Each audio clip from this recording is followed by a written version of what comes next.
Hello guys, this is Dr. Mihir, Gynec Lab Surgeon from Morbi. એક બેનનો એક genuine question છે. અત્યારે મારે કોથળીની અંદર 11 સેન્ટીમીટરની ગાંઠ છે અને સાઈડમાં અંડાશયમાં 9 સેન્ટીમીટરની ગાંઠ છે. આજથી વર્ષ પહેલાં મને બે ગાયનેકોલોજિસ્ટે ઓપરેશનની સજેશન આપેલું, પરંતુ મેનોપોઝ આવી જશે એવું વિચારતા મેં ઓપરેશન ન કરાવ્યું. અત્યારે મને પેટમાં પીરિયડમાં ભરપૂર દુખાવો થઈ, મને બ્લીડિંગ બહુ વધારે આવે છે અને હવે મારે ઓપરેશન કરાવવું છે.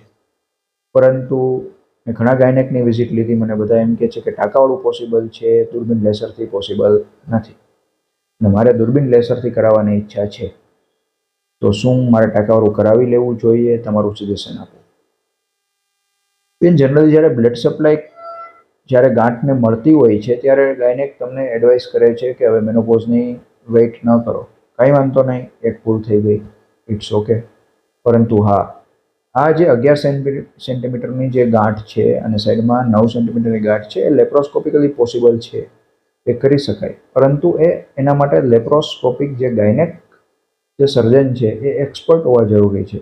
એ ગમે તે ગાયનેક નહીં કરે, એ તમને જનરલી ટાંકાવાળું જ સજેશન કરશે. ટાંકાવાળું કરવું કંઈ ખોટું નથી, પરંતુ એમાં બહુ લાંબો આરામ માગી લેશે, રિકવરી છે અતિ સ્લો આવશે. એટલે મારી એડવાઇસ છે કે તમે એક્સપર્ટ ગાયનેક લેપ્રોસ્કોપિક સર્જન ગોતો જે તે એરિયામાં હોય. એ મોરબીમાં તો હું પોતે કરું છું ઓપરેશન, એટલે મોરબીની જો આજુબાજુના એરિયામાં હોય તો ઇટ્સ ઓકે, હું છું.